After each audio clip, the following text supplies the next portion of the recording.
Hello everyone, आप सब कैसे हैं? मैं उम्मीद करता हूं कि बहुत अच्छे होंगे और अपनी पढ़ाई को बहुत अच्छे से कर रहे होंगे। मैं आकाश कुमार बढ़ाना आईसीटी वर्चुअल क्लासरूम में आपका बहुत बहुत स्वागत करता हूं मेरे प्यारे बच्चों।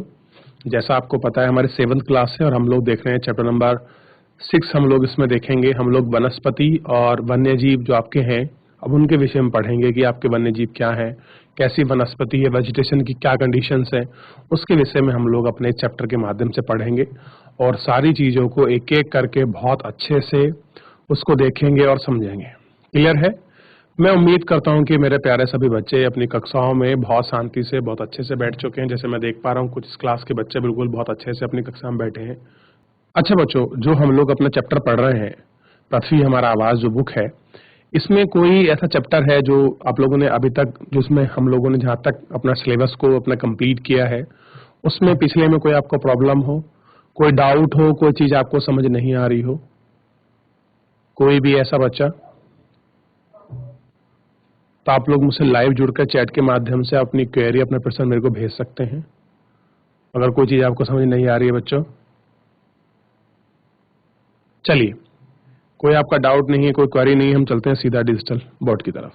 देखिए, जैसा चैप्टर आपके सामने है और इस चैप्टर के अंतर्गत आप एक एक करके सारी चीजों को देख सकते हैं कि क्या चीजें हैं इसमें। सबसे पहले देखिएगा बच्चों, चैप्टर नंबर 6 है वनस्पति एवं वन्य जीव। ये वनस्पति है क्या और वन्य जीव क्या है, कैसे आप कोरिलेट हैं एक दूसरे से, इसको देखना और इसको जानना बड़ा जरूरी है। देखिए, सलीम अपने गर्मी शिविर से बहुत उत्साहित था। अपने सहपाठियों के साथ वह हिमाचल में मनाली देखने, एक जगह है बच्चों हिमाचल में, मनाली, मनाली देखने गई।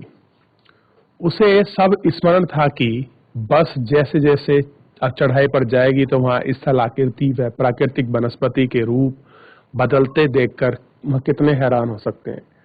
गिरी पर्वत में स्थित साल व सागौन के घने धीरे धीरे आदृश्य होते चले गए। पर्वत की ढलान की पर आपके पुतली निकोली पत्ती तथा शंकर वर्तमान आपके वृक्ष आपके दिखने लगे। उससे पता चला कि ये शंकुधारी वृक्ष थे। लंबे वृक्ष पर खिले लाल लाल फूलों को वह ध्यान से देखा।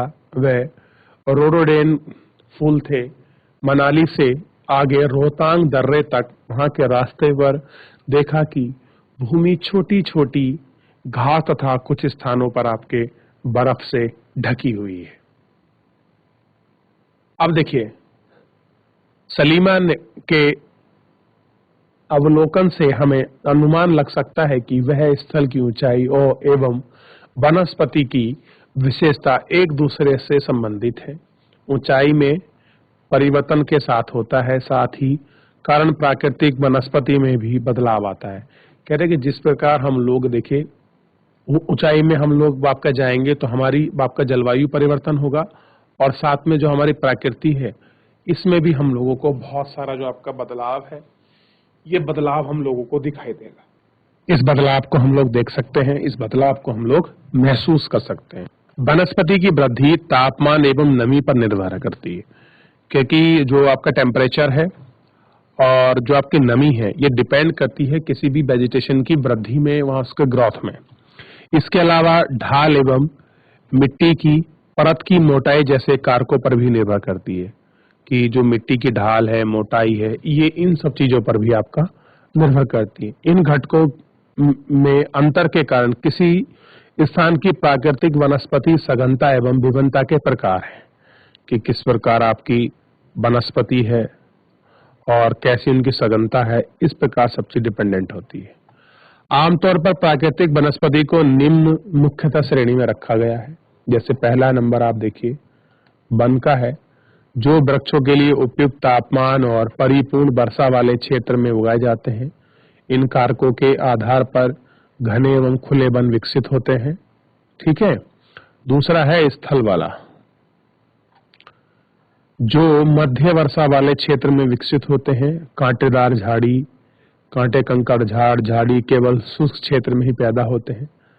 सलीमा हिमालय की यात्रा का यह अनुभव अपने पिता को बताती रही थी।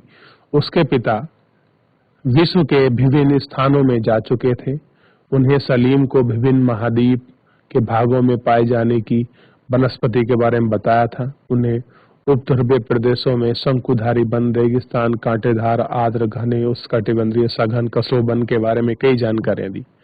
सलीम समझ गया कि हिमालय के क्षेत्र में लगभग सभी प्रकार की वनस्पतियां पाई जाती हैं जो भूमध्य रेखा के ध्रुव को जाने पर मिलती हैं। अब देखिए, आप अगर वनस्पति की बात कर रहे हैं, अगर आप उन सारी वनस्पतियों को देखते हैं तो जो वनस्पति आप देखेंगे बच्चों, जैसे मैं आपको बताऊं, जैसे आप ध्यान दीजिए, हिमालय पर्वत की तरफ बढ़ते चले जाएंगे तो आपको वेजिटेशन बहुत अलग आपको मिलना शुरू हो जाएगी। एक उसकी खास प्रकृति है, उस खास प्रकृति के रूप से आप इसको देख सकते हैं कि हमारी कैसी वेजिटेशन है और उन वेजिटेशन में क्या क्या चीजें हैं, तो वो सब आपको बहुत आराम से आपको दिखाई देने लगेगा।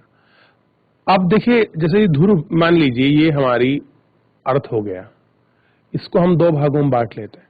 तो जैसे ही हम लोग भूमध्य रेखा से ऊपर की तरफ आपका बढ़ेंगे तो देखिए यहाँ की वेजिटेशन कुछ अलग होगी, यहाँ की कुछ और होगी, और ऊपर जो ये पार्ट है तो यहाँ तो आपकी बर्फ मिलती है, और जब बर्फ पिघलती है तो वहाँ फूल आपके दिखाई देते हैं, हम लोगों को पुष्प मिलते हैं, और उन पुष्पों को हम लोग आपका देखते हैं तो हमें बहुत सारी चीजें हमको उसमें दिखाई देंगी। अब इसी प्रकार से हर तरह के अलग वन होते हैं। जैसे रेगिस्तानों में एक विशेष प्रकार के वन मिलते हैं, और जो आपके हिमालयी क्षेत्र है उनमें एक विशेष प्रकार के, मैदानी में अलग, गंगा के क्षेत्र के अलग, आपके पर्वतीय पात के अलग, हिमालय में भी जो आपके वेरिएशन है हाइट को लेकर कि लघु हिमालय में अलग वन मिलते हैं, और जो आपका महान हिमालय है उसमें अलग मिलते हैं, और शिवालिक में अलग। तो इसी प्रकार हर जगह हाइट के साथ आपका टेम्परेचर, जलवायु, और जो आपकी वनस्पति है, और वनस्पति के साथ वन्य जीव भी आपके जो है वो बदलते रहते हैं। अब सबसे पहले आप क्या करें, इन दो पुष्प को देखिए। ये कुछ कुछ फूल आपको बुरास के फूल जैसा लगेगा। गौर करिए इस वृक्ष को, रोडोडेंड्रॉन जो वृक्ष, ये फूल है आपको, जो हमारे यहाँ बुरास का फूल होता है, लगभग उस जैसा है। देख लिया? आगे चलिए। आप ऐसी कांटेदार आपको झाड़ियां भी दिखाई देंगी। ध्यान से देखिए इन कांटेदार झाड़ियों को। ठीक, आगे बढ़िए। उष्णकटिबंधीय सदाबहार वन कैसे हैं? उष्णकटिबंधीय सदाबहार वन। इन वनों को उष्णकटिबंधीय वन भी कहते हैं। चित्र 6.3 में ये घने वन भूमध्य रेखा एवं उष्णकटिबंधीय के पास पाए जाते हैं। ये क्षेत्र गर्म होते हैं एवं पूरे वर्ष यहाँ अत्यधिक वर्षा होती है। कैसे होते हैं? गर्म होते हैं, और पूरे वर्ष क्या मिलती है? अत्यधिक आपकी वर्षा होती है। क्योंकि यहाँ का मौसम शुष्क नहीं होता, इसलिए यहाँ के पेड़ों की पत्तियां पूरी तरह नहीं झड़ती। अब देखिए, जहाँ का मौसम आपका शुष्क नहीं होगा, ड्राई नहीं होगा, तो वहाँ के वृक्ष जो है आपका पूरी तरह जो अपने पेड़ों के पत्ते हैं वो आपका नहीं गिरते हैं, इसलिए इन्हें सदाबहार वन कहा जाता है। यानी कि जिन पेड़ों पर आपका हमेशा पत्ते लगे रहते हैं, जो वन आपके पतझड़ नहीं होते हैं, उनको हम सदाबहार कहते हैं। जैसे आप देखिए, आप नीम के वृक्ष का एग्जाम्पल ले लीजिए।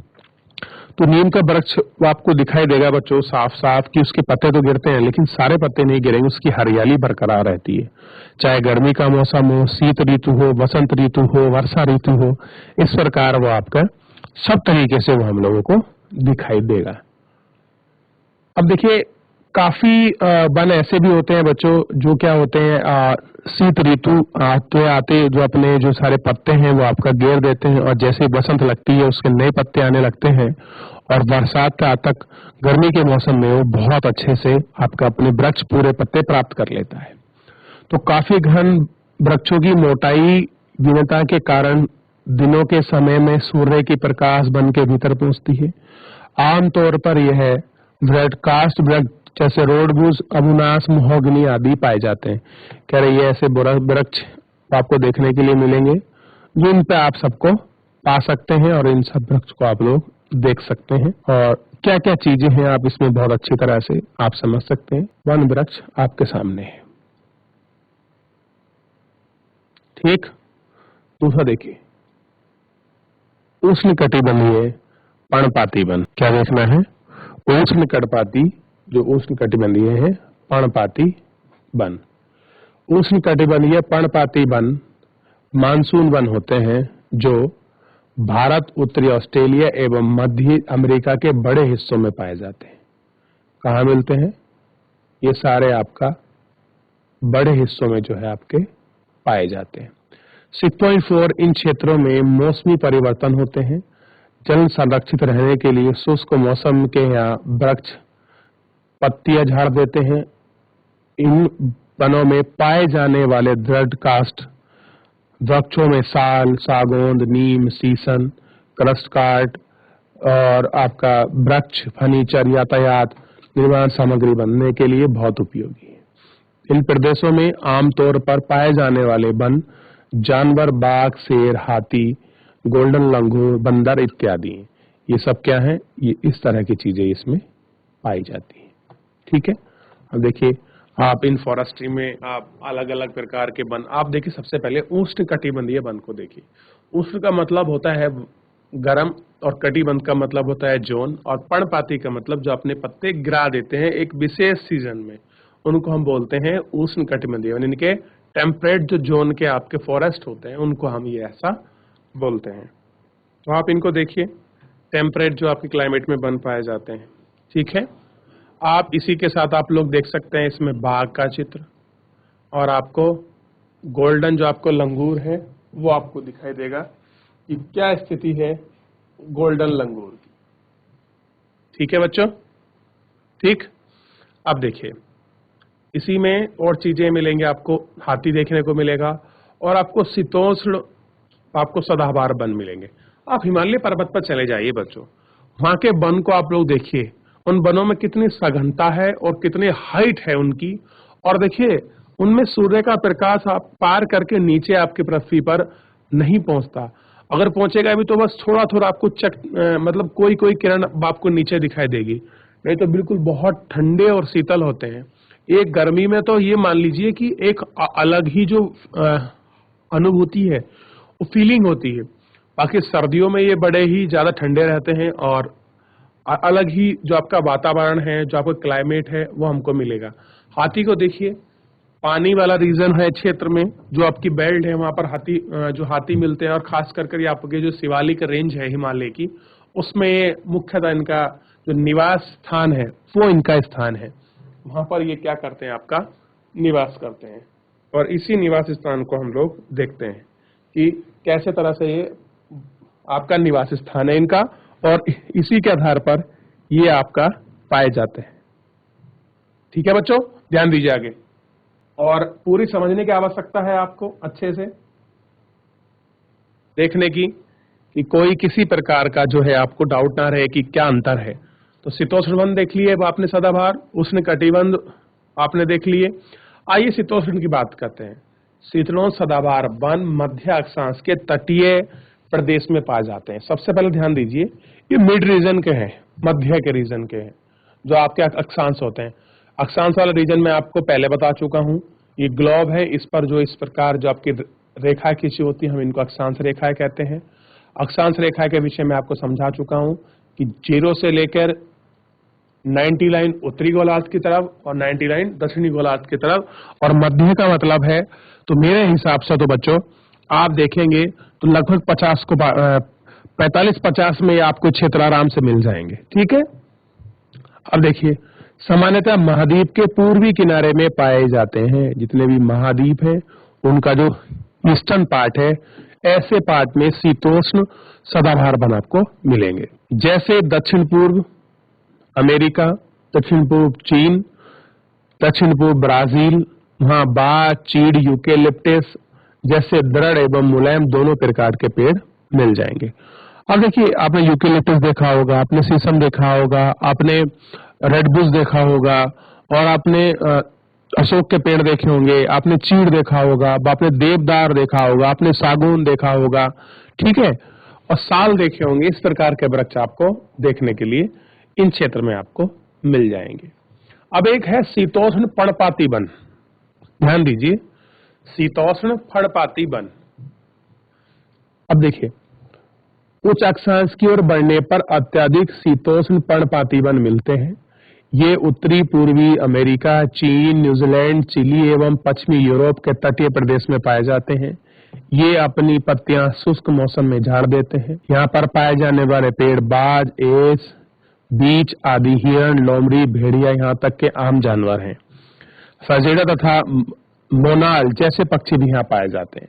अब देखिए, आपने इस प्रकार का पक्षी है मोनाल, बड़ा सुनने को मिला होगा। इसको देखिए, ये पक्षी दिखाई देगा आपको, मोनाल पक्षी है। इसकी जो गर्दन है वो आपकी सुनहरी जैसी है और इसकी पूंछ भी। और इधर है फेजेट, इसको देखिए, ये कलर होकर रेड से कलर का होता है। आम भाषा में हम लोग आपका तीतर बोलते हैं इनको। देखिए, देख रहे हैं आप, ये आपको देखना पड़ेगा। ठीक है बच्चों, इसको समझिए, आपको ये वनों में बहुत आसानी से मिल सकते हैं। ठीक है, तो इतना आप लोगों ने देखा, और इसको कि कहां पर कौन कौन सी वनस्पतियां हैं। देखिए, शीतोष्ण अभी तक हमने जो है उष्णकटिबंधीय आपके सदाबहार वन, उष्णकटिबंधीय आपके पर्णपाती वन। अब देखिए, एक में सदाबहार है जो जिसके पत्ते नहीं गिरते गर्मियों में, एक ऐसा है जिसके पत्ते गिर जाते हैं, एक है आपका शीतोष्ण आपके सदाबहार यानी कि जहां ठंडे होते हैं वहां वन नहीं गिरते। दूसरा देखिए आपका शीतोष्ण पर्णपाती वन, इसको हम लोग अभी आपका देख रहे हैं और इसको पढ़ रहे हैं। देखिए, उच्च अक्षांश की ओर बढ़ने पर अत्यधिक शीतोष्ण पर्णपाती वन मिलते हैं। ये उत्तर पूर्वी अमेरिका, चीन, न्यूजीलैंड, चिली एवं पश्चिमी यूरोप के तटीय प्रदेश में पाए जाते हैं। ये अपनी पत्तियां शुष्क मौसम में झाड़ देते हैं। यहाँ तक पाए जाने वाले पेड़ बंजर, एस, पश्चिमी आदि, हिरण, लोमड़ी, भेड़िया, यहाँ तक के आम जानवर हैं। फसिंडा और मोनाल जैसे वृक्ष भी यहाँ आपके पाए जाते हैं। ठीक, क्या पाए जाते हैं? यहाँ के वृक्ष हैं वो भी सब इत्यादि आपको पाए जाते हैं। अब दूसरा है शीतोष्ण वन। शीतोष्ण वन देखिए यही है, इस प्रकार के आपको दिखाई देंगे। बहुत ऊंचे होते हैं, चौड़े होते हैं और पत्ती भी अलग होती हैं। इस तरह के वन आपको क्या मिलेंगे, देखने के लिए मिलेंगे। ठीक, इसको देखिए। अब एक वन और है जो आपको मिलते हैं, भूमध्य सागरीय वन। कौन से मिलते हैं बच्चों? भूमध्य सागरीय वन। इसको थोड़ा सा आपको समझना पड़ेगा और इसको आपको देखना भी पड़ेगा कि कौन से भूमध्य सागरीय वन हैं और क्या इनकी स्थिति है। थोड़ा अगर आप इसको देखोगे तो आपको जो विचार हैं वो आपको साफ साफ दिखाई देंगे और उनके चीजों की हैं। ठीक, समझिए इसको। आप जान चुके हैं कि महाद्वीपों के पूर्वी एवं उत्तरी पूर्वी किनारे के अधिकांश भाग शीतोष्ण सदाबहार एवं पर्णपाती पेड़ों से ढके हैं। देखिए कैसे ढके हैं, शीतोष्ण आपके सदाबहार है एवं पर्णपाती पेड़ हैं जो इनसे ढके हैं। महाद्वीप के आपके पश्चिमी और दक्षिण पश्चिमी आपके किनारे से भिन्न है, कि जो आप महाद्वीप के पश्चिमी भाग में देखोगे और दक्षिणी पश्चिमी यानी कि साउथ वेस्ट में देखोगे, उनसे आपको डिफरेंस दिखाई देंगे। यह भूमध्य सागरीय वनस्पति में पाए जाते हैं। यह अधिकतर यूरोप, अफ्रीका एवं एशिया के भूमध्य के समीप वाले प्रदेश हैं, इसलिए इसका पेड़ का नाम पड़ा है। इसलिए क्या पड़ा है, इसका नाम पड़ा है। ये वनस्पतियां भूमध्य सागर के बाहरी प्रदेश जैसे संयुक्त राज्य अमेरिका, आपको कैलिफोर्निया, दक्षिण पश्चिमी अफ्रीका, दक्षिणी पश्चिमी अमेरिका, दक्षिणी पश्चिमी ऑस्ट्रेलिया, इस क्षेत्र में आपके पाए जाते हैं और ये हमको देखने के लिए मिलते हैं। इन प्रदेशों में गर्म, शुष्क एवं वर्षा वाली मृदुल शीत ऋतु होती है। इन क्षेत्रों में आमतौर पर संतरा, अंजीर, बैतूल, अंगूर जैसे नींबू, सिट्रस आदि के फल पाए जाते हैं। क्योंकि लोगों ने अपनी इच्छा अनुसार कृषि करने के लिए यहाँ की प्राकृतिक वनस्पति को हटा दिया है और यहाँ वन्य जीव कम हो गए और यहाँ जीवन कम हो गया है। अब लोग पहले देखिए जो अपने अनुसार एक वेजिटेशन बनी हुई थी, अब हम लोगों ने क्या किया है कि उस वेजिटेशन को हमने डिस्टर्ब किया है। किसके बेस पर? एग्रीकल्चर के लिए, ठीक है, कि एग्रीकल्चर के बेस पर हम लोग उसको डिस्टर्ब कर रहे हैं, ताकि एग्रीकल्चर होगा तो हम अपनी चीजों को अपने हिसाब से एडजस्टमेंट कर सकते हैं, शिफ्ट कर सकते हैं, इन सब चीजों को हम लोग देख सकते हैं। अब एक वन है शंकुधारी वन। शंकुधारी वन देखिए, सबसे पहले तो आपको समझना चाहिए कैसे होते हैं। देखिए इस तरह से होते हैं, इनकी हाइट अलग होती है। ये देखिए आपको दिखाई देंगे शंकुधारी जो वन होंगे वो आपको दिखाई देंगे, ठीक, उसको समझिए। उत्तरी गोलार्ध के उच्च अक्षांशों में भव्य शंकुधारी वन पाए जाते हैं। इन्हें टैगा भी कहते हैं। ये वन अधिक ऊंचाई पर भी पाए जाते हैं। इनमें वृक्षों को सलीमा के हिमालय में प्रचुर देखा गया है। लंबे नरम कांट वाले सदा वृक्ष हैं। इन वृक्षों को कांट का प्रयोग गुलौदी बनाने में किया गया है, जो सामान्य और अखबारी कागज बनाने के काम आती है। अब देखिए जितने भी कागज हैं कहाँ प्रयोग में लाए जा रहे हैं? ये वन है, इनकी बहुत ऊंचाई है और इन वनों को क्या करते हैं, ये आपके नरम जो है इनकी लकड़ी होती है, इनकी सॉफ्ट लकड़ी होती है, और सॉफ्ट लकड़ी होने की वजह से हम इनका किस में प्रयोग करते हैं बच्चों? लुगदी बनाने में, जो एक विशेष प्रकार का जो गत्ता कागज बनता है, और कागज बनाने में हम लोग इसका प्रयोग करते हैं। क्लियर है?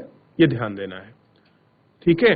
और इसी से क्या बनते हैं? आपके माचिस और पैकेजिंग के लिए जो बॉक्स हैं वो भी इन्हीं के बनाए जाते हैं, ठीक। चीड़, देवदार आदि वनों के ये आपके प्रमुख पेड़ हैं। सामान्यतः रद लोमड़ी, मिक, धुर्वी भालू जैसे जो आपके जानवर हैं वो भी पाए जाते हैं। अब देखिए टैगा, देखिए बच्चों, टैगा एक प्रकार की आपकी वनस्पति का ही टाइप है बच्चों, जहां पर आप देखेंगे, आप अगर बात करें 50 से 70 अक्षांश पे, तो 70 अक्षांश पे जाने के बाद यहाँ आपको वनस्पति नहीं मिलती, यहाँ आपको बर्फ ही मिलता है।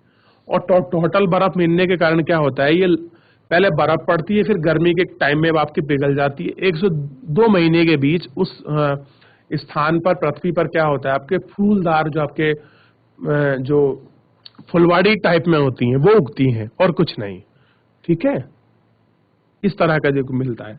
और हम बात कर रहे हैं घास स्थल की, जो हमारे घास के मैदान है, उष्ण कटिबंधीय घास स्थल, ये वन भूमध्य रेखा के वहां किसी भी तरफ उग जाते हैं। कि जो आपकी भूमध्य रेखा है, ये देखिए यहाँ भी उग सकते हैं, जो इसका ये पास पड़ोस का रीजन है, और जो नीचे वाला रीजन है उसमें भी उग जाते हैं। भूमध्य रेखा के दोनों ओर से उस कटिबंधीय क्षेत्रों तक फैलते हैं। यह वनस्पति निम्न से मध्य वाले क्षेत्र, वर्षावाल क्षेत्र में होती है। यह घास काफी ऊंची 3 से 4 मीटर चौड़ी तक बढ़ जाती है। अफ्रीका का सवाना घास मैदान इसी प्रकार का है। सामान्य रूप से उष्णकटिबंधीय घास में हाथी, जेबरा, जिराफ, हिरन, तेंदुआ आदि जानवर क्या हैं, ये सारे जानवर या ये सारी चीज जो है आपकी पाई जाती हैं, और ये हम लोगों को क्या मिलती हैं, आपका देखने के लिए मिलती हैं। तो देखिए इस प्रकार के जो जंगल मिलेंगे आपको, उसमें ऊंची ऊंची घास मिलेंगी, और उन घासों को हम लोग आपका देखते हैं, और उनसे हम एक अलग चीज सा जो है हम लोगों को दिखाई देगा, ठीक है। तो आप इनको समझ सकते हैं और आप इनको देख भी सकते हैं, ठीक। अब शीतोष्ण घास, ये मध्य अक्षांशीय क्षेत्र और महाद्वीप के भीतरी भागों में पाए जाते हैं। यहाँ की घास आमतौर पर छोटी एवं पौष्टिक होती है। तो आपका शीतोष्ण प्रदेश में सामान्यतः जंगली भैंस, बाइसन, एल्टिलॉफ पाए जाते हैं। तो अलग अलग यहाँ पर जानवर हैं, चाहे आपका जंगली भैंसा हो, भैंस हो, या फिर जो अलग बाइसन हो, वो सब यहाँ आपको देखने के लिए मिलते हैं बच्चों। क्लियर है? अब देखिए जहाँ शीतोष्ण होगा, ठंडा भी होगा, और वहाँ घास के मैदान भी होंगे, तो ऑब्वियस बात है बच्चों कि वहाँ पर क्या होगा, वहाँ पर लोग आएंगे, जो है वो आएंगे, और उनको आप देख सकते हैं, आप उनको समझ सकते हैं कि वो लोग क्या मिलते हैं यहाँ पर आपका मिलते हैं, क्योंकि पौष्टिक घास है। और इसी कारण से क्या होता है, जानवरों का जो निवास स्थान है वो आपका बन जाता है, और यहाँ इस क्षेत्र में जानवर अधिक पाए जाते हैं। अब देखिए जानवर वहीं तो मिलेंगे जहाँ घास की मात्रा अच्छी होगी, पानी की जल उपलब्धता अच्छी होगी और रीजन ऐसा होगा जहां पर आपका शीतोष्ण हो। तो इसी प्रकार से वहां जानवर पाए जाते हैं। तो बच्चों, आज के इस लेक्चर के अंतर्गत हम लोगों ने देखा कि शीतोष्ण जो घास के मैदान है, उष्ण कटिबंधीय जो घास के मैदान है और उष्ण जो आपके पर्णपाती वन है, यानी कि वन के जितने भी आपके प्रकार हैं, किस प्रकार की उनकी वनस्पतियां हैं और क्या कौन कौन से उनमें जानवर आपके निवास करते हैं और हाइट के आधार पर कैसे आपकी जलवायु और जो आपके पेड़ पौधे वनस्पति हैं, ये इन सब चीजों में आपका बदलाव आता है। आप इसको देख सकते हैं, आप उसको समझ सकते हैं कि ये सारे वेरिएशन आपको कैसे दिखाई देंगे। चलिए, मैं उम्मीद करूंगा कि मेरे प्यारे सभी बच्चे अपने लेक्चर को घर जाकर एक बार जरूर रिवीजन करेंगे। कोई भी किसी प्रकार की कोई आपको प्रॉब्लम आती है, कोई चीज आपको समझ नहीं आता है, तो आप लोग लाइव जुड़कर चैट के माध्यम से आप अपनी क्वेरी, अपना प्रश्न मुझसे पूछ सकते हैं। कोई भी स्कूल का कोई भी बच्चा, अगर किसी का कोई अभी डाउट है। चलिए, मैं उम्मीद करूंगा कि आप सब बच्चे पढ़ेंगे और घर जाकर अपनी पढ़ाई को करेंगे। आज के लिए इतना ही, मिलते हैं नेक्स्ट लेक्चर में। तब तक अपना ध्यान रखिए, स्वस्थ रहिए और अपनी पढ़ाई को बहुत अच्छे से करते रहिए। मुझसे जुड़ने के लिए आपका बहुत बहुत धन्यवाद।